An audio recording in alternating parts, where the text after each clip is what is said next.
Hello, here is the Sunday School lesson for May 22nd, 2022. It is entitled Love One Another.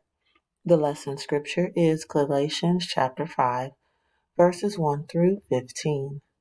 The key verse comes from verse 14.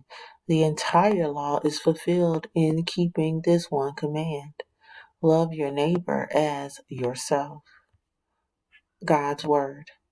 It is for freedom that Christ has set us free. Stand firm, then, and do not let yourselves be burdened again by a yoke of slavery. Mark my words, Paul, tell you that if you let yourselves be circumcised, Christ will be of no value to you at all. Again, I declare to every man who lets himself be circumcised that he is obligated to obey the whole law. You who are trying to be justified by the law have been alienated from Christ. You have fallen away from grace. For through the Spirit we eagerly await by faith the righteousness for which we hope. For in Christ Jesus neither circumcision nor uncircumcision has any value. The only thing that counts is faith expressing itself through love. You were running a good race. Who cut in on you to keep you from eyeballing the truth? That kind of persuasion does not come from the one who calls you.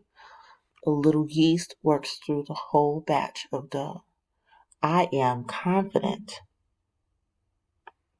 in the Lord that you will take no other view. The one who is throwing you into confusion, whoever that may be, will have to pay the penalty. Brothers and sisters, if I am still preaching circumcision, why am I still being persecuted? In that case, the offense of the cross has been abolished. As for those agitators, I wish they would go the whole way and emasculate themselves. You, my brothers and sisters, were called to be free, but do not use your freedom to indulge the flesh. Rather serve one another humbly in love, for the entire law is fulfilled in keeping this one command: love your neighbor as yourself. If you bite and devour each other, watch out, or you will be destroyed by each other.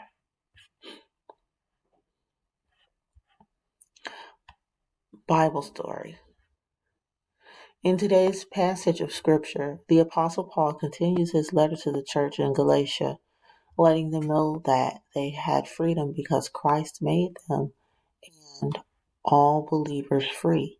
He encouraged them to stand strong and not change and go back into the slavery of the law. He warned them that if they went back to the law and were circumcised, then Christ was no good for them. His warning continued, if you allow yourselves to be circumcised, then you must follow all the law. His words are stern.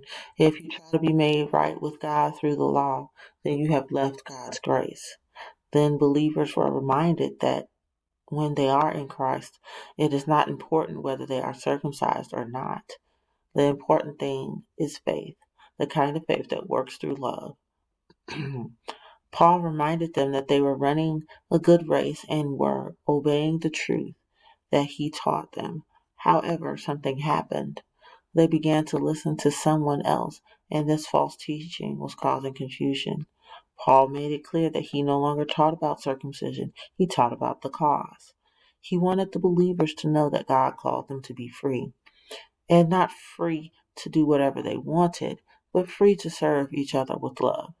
The whole of God's law is made complete in this command: love your neighbor as you love yourself. Being neighborly, part 1.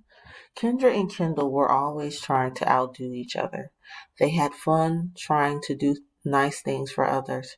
As the school year was coming to an end, Miss Cunningham gave her class a challenge: be neighborly. Kendall, what do you think we can do to win Miss C's challenge? Kendra inquired. I'm not sure, but we need to think of something. Maybe we can help Mr. Buck cut his grass and assist Ms. Matthews by taking her dog for walks, Kendall suggested. Those are great ideas, but I think we need to think beyond our next door neighbors, Kendra commented. Are you sure that's a good idea? I thought our neighbors were the people next door, Kendall remarked. Exploring the story with Nicholas and Cornelius. Hello, friends. Nicholas and Cornelius here. Have you ever wondered who your neighbors are? Do you think that they are just the people who live next door to you? Maybe you even consider those who live in your neighborhood as neighbors. That's what Kendall thought as well. Whom do you think the Apostle Paul was talking about when he used the word neighbor? Let me give you a hint. He was thinking universally. Being neighborly, part 2. That's true, but our neighbors also include those in our community, in our state, and even people all over the world, Kendra explained. Wow, that's a lot of neighbors. Maybe we should begin with our community first, Kendall suggested. That's probably a good idea. I think that with Mom and Dad's help, we can find a way to help in our community, Kendra said. I'm sure they will be excited to get involved with this project, Kendall responded. I agree. And to be honest, I'm excited too. I think it's a good idea to be neighborly, Kendra exclaimed. So do I, Kendra said in agreement. Let's hurry up and get home so we can get started, Kendra stated. Exploring the story with Nicholas and Cornelius. Wow, I never thought about everyone around me as being my neighbor. That's what universal means, all people in the world. Sometimes people are not easy to love. They can be mean and say hurtful things. But Paul reminds us to love others just like we love ourselves. In other words, we must treat others like we want to be treated. This week, join Miss C's challenge and find a way to be neighborly. Let's pray. Our Father who art in heaven, hallowed be thy name. Thy kingdom come, thy will be done, on earth as it is in heaven. Give us this day our daily bread, and forgive us our trespasses, as we forgive those who have trespassed against us.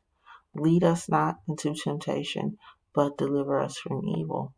For thine is the kingdom, the power, and the glory, now and forever. In Jesus' name we pray. Amen. See you guys next week.